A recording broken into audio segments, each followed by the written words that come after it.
YouTube channel उद्घोष academy के online platform पर आप सभी दोस्तों का हार्दिक स्वागत और अभिनंदन है। मैं रमाशंकर शर्मा आपको इस प्लेटफॉर्म से हिंदी टेट सी टेट के लिए पढ़ाऊँगा। दोस्तों, मैं विगत 20-25 वर्षों से शिक्षण का कार्य कर रहा हूँ। बहुत सारी कोचिंगों में मैंने TET C TET super TET के बैचों को पढ़ाया। उद्घोष एकेडमी में भी कम से कम 20-25 batch TET C TET super TET के हम लोग पढ़ाए हैं। अच्छा रिस्पांस रहा। जो लोग पढ़ करके गए संतुष्ट हैं। बहुत से लोगों का सिलेक्शन हम लोगों ने दिलवाया। बहुत सारे और भी परीक्षाओं के क्लास हमारे यहाँ चलते हैं इस प्लेटफॉर्म से। इसी के निमित्त जो इस समय सुप्रीम कोर्ट का एक आदेश आया जिसमें प्राथमिक शिक्षकों के लिए टेट अनिवार्य किया गया है, तो अपने इन विगत वर्षों के अनुभवों के आधार पर जो हमारी एक टीम है उसमें सारे अनुभवी लोग हैं और उसी के आधार पे हम लोगों ने यह निर्णय लिया है कि आप लोगों के लिए बढ़िया से बढ़िया कंटेंट कम से कम समय में आपके सारे सिलेबस अच्छी और पूरी तरह से पूरा कराया जाए ताकि आपको संतोष मिले, आपका जो लक्ष्य है वो पूरा हो। हम लोगों का ये कारवां एक ऐसे मुकाम तक पहुँचे जहाँ तक आप लोग उम्मीद किए हैं, उस पर हम सभी लोग खरे उतरे। तो दोस्तों, मेरे साथ आप जुड़े और हिंदी एक हवा बना दिए हैं लोग कि हिंदी जो है बड़ा कठिन आएगा, हिंदी में ये आएगा वो आएगा, या सारे विषयों में ऐसे ही होता है। ऐसा कुछ नहीं है। आप नियमबद्ध तरीके से चरण वाइज पढ़ेंगे तो कहीं कोई चीज कठिन नहीं है। हाँ, अनियमित होगा तो समस्या बढ़ेगी क्योंकि एक विषय पढ़ करके आज तक किसी भी परीक्षा में किसी का सिलेक्शन नहीं होता है, ना कोई कंपटीशन कोई पास करता है। इसीलिए इसमें भी अगर आप नियम और संयम से और चरणबद्ध तरीके से एक रणनीति, एक स्ट्रेटजी बना करके अगर आप पढ़ेंगे तो कम से कम समय में बहुत अच्छा रिजल्ट आएगा। आप बहुत अच्छा रिस्पांस देंगे, ये हम लोगों का वादा है आपसे। दोस्तों, रही बात टेट के सिलेबस की हिंदी की, तो आप देखें तो सी टेट या यूपी टेट में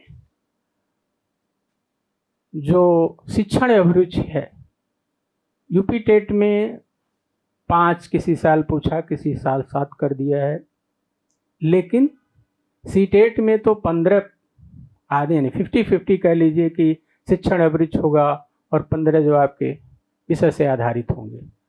तो दोनों में अंतर है। तो हमें यूपी टेट इस समय हम लोग देख रहे हैं। इसका सिलेबस अगर उच्च का देखें या प्राथमिक का देखें तो दोनों सिलेबसों में भी काफ़ी समानता है। 2-3 ऐसे टॉपिक हैं 4 कि थोड़े से अंतर कर रहे हैं। तो जब आप पढ़ेंगे तो दोनों को समान रूप से पढ़ लिया जाएगा। 2-3 टॉपिक छोड़ने का कोई मतलब नहीं होता है, क्योंकि अब कोई एक बार जो है टेट के लिए प्राथमिक पढ़े, एक बार उच्च पढ़े तो ये अच्छा नहीं है। इसलिए जो भी हम लोग पढ़ाएंगे तो प्रयास होगा कि आपका प्राथमिक और उच्च एक साथ ही कंप्लीट हो जाए, क्योंकि अलग अलग लोगों का अलग अलग टारगेट है। कोई प्रमोशन के लिए चाह रहा होगा कि हम अपर टेट कर लें, कोई प्राथमिक में बने रहने के लिए चाह रहा होगा। तो ऐसा नहीं है कि अलग अलग, क्योंकि दोनों के सिलेबस सेम है, एक जैसे ही हैं, कोई खास अंतर नहीं है। देखिए, इसमें आपको जो हम लोग हिंदी में पढ़ाएंगे, इसमें एक तो आपका अपठित गद्यांश आता है। उस पूरे जो है अनुच्छेद को आपको पढ़ना होता है और पढ़ने के बाद उसी पे आधारित नीचे जो 5 प्रश्न होते हैं उनके उत्तर आपको देने होते हैं। इसके अलावा आपको ग्रामर में या व्याकरण में आप कह सकते हैं कि संज्ञा है, सर्वनाम, क्रिया, विशेषण, वाच्य, उपसर्ग, प्रत्यय, लिंग, वचन, काल और समास आएगा, आपका अलंकार आएगा, वाक्य आएंगे। इसी में थोड़ा सा उसमें अगर आप अपर के लिए देख लें उच्च प्राथमिक में, तो उसमें जो है एक तद्भव तत्सम बढ़ा दिया है, ऐसे जो है एक आध दो टॉपिक और जोड़ दिया है। तो दोनों के सिलेबस आप देखें तो सेम है, कोई अलग नहीं है। तो हम पहले आपको सिलेबस बताने के बाद जो पढ़ा लिया जाएगा, उसी से आधारित जो शिक्षण अभिरुचि के प्रश्न बनेंगे उनको भी हम साथ साथ में करते चलेंगे।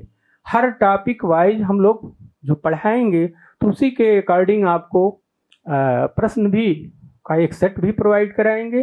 क्लास में भी पढ़ाने के बाद किस तरह से प्रश्न आएंगे, कैसे प्रश्न आएंगे, विगत वर्षों में क्या आया है क्या नहीं आया है, उस पर हम लोग यहाँ जिक्र करेंगे।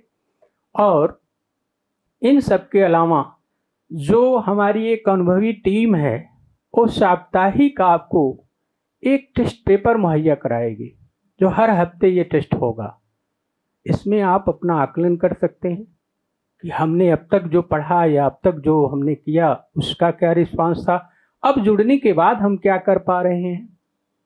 तो इससे आपका निरंतर जो है जो विकास होगा वो बना रहेगा, और एक दिन आप जिस उद्देश्य और इच्छा के साथ यहाँ जुड़ रहे हैं वो उद्देश्य और आशा आपकी धूमिल नहीं होगी, 100% उसको पाने में आप सफल होंगे।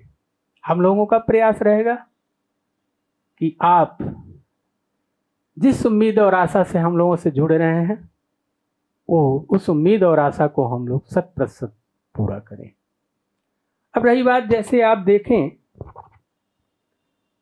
बहुत सारे टॉपिक हम लोग पढ़ेंगे हिंदी में, एक दो टॉपिकों की मैं बात करता हूँ।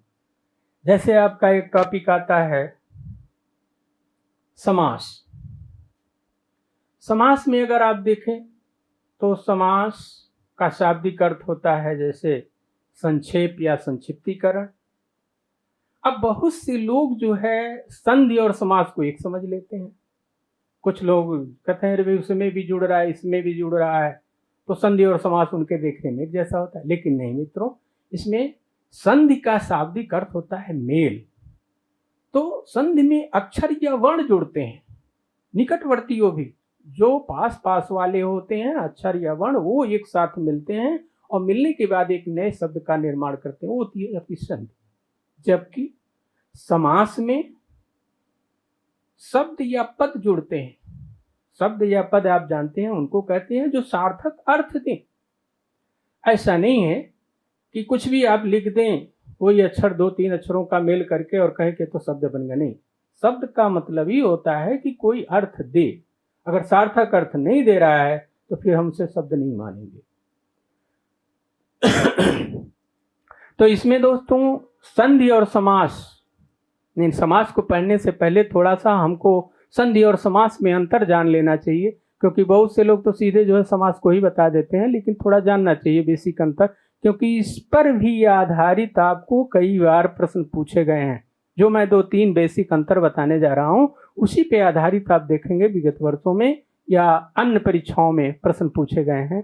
जैसे इन दोनों में अंतर पहला होता है कि संधि में अक्षर या वर्ण जुड़ते हैं जबकि समास में शब्द या पद जुड़ते हैं। दूसरा अंतर, संधि सदैव तत्सम पदों की होती है जबकि समास हिंदी, उर्दू, भोजपुरी, अंग्रेजी किसी भी भाषा के शब्द का आप जो है समास बना सकते हैं। तत्सम और तद्भव आप दोस्तों समझ रहे होंगे। तत्सम का अर्थ यानी शाब्दिक आप लेंगे, देखेंगे दो शब्दों के मेल से बना हुआ है, तत् धन सम। तत् माने होता है उसके या उससे, सम माने होता है समान, यानी उसके समान या ज्यों का त्यों। जबकि तद्भव को तोड़ेंगे तो तत् धन भाव यानी उससे, भाव माने उत्पन्न होना, यानी जो उससे बना है या उससे जो उत्पन्न हुआ है। तो संस्कृत से हिंदी की उत्पत्ति मानी जाती है या हिंदी की उत्पत्ति संस्कृत भाषा से हुई है, इसलिए जो संस्कृत वाले शब्द हैं उन्हीं की केवल संधि बनती है, अन्य की संधि हम नहीं बनाते। तद्भव से बने हुए शब्दों की संधि नहीं बनाते। तो हमने आपको 2 अंतर बताए कि पहले में अक्षर या वर्ण जुड़ते हैं संधि में जबकि समास में शब्द या पद जुड़ते हैं। दूसरा अंतर, संधि जो है तत्सम पदों की होती है जबकि समास हिंदी, उर्दू, भोजपुरी, अंग्रेजी किसी भी भाषा का हो सकता है। तीसरा अंतर, संधि के तोड़ने को हम दोस्तों विच्छेद कहते हैं जबकि समास के तोड़ने को हम विग्रह कहते हैं। तो दोनों में ये 3 बेसिक अंतर हैं। इसी के बाद हम लोग बात कर सकते हैं कि समास क्या है। तो समास का एक परिभाषा आपको हमने पहले ही बताया कि समास का शाब्दिक अर्थ ही होता है संक्षेप या संक्षिप्तीकरण, यानी किसी चीज को छोटा कर लेना।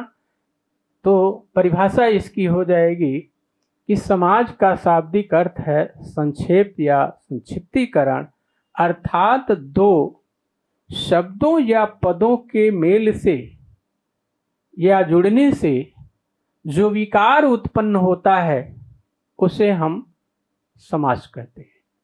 दोस्तों, यहाँ विकार का अर्थ अशुद्धि से नहीं हम लेते हैं।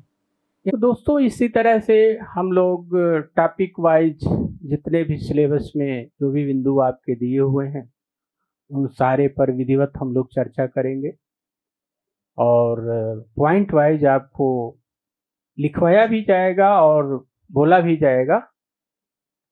तो इसी के साथ यही उम्मीद के और आशा के साथ हम यही आपसे कहना चाहेंगे कि एक न एक समा अंधेरे में जलाए रखिए, सवेरा होने को है माहौल बनाए रखिए। इसी आशा और उम्मीद के साथ दोस्तों, धन्यवाद।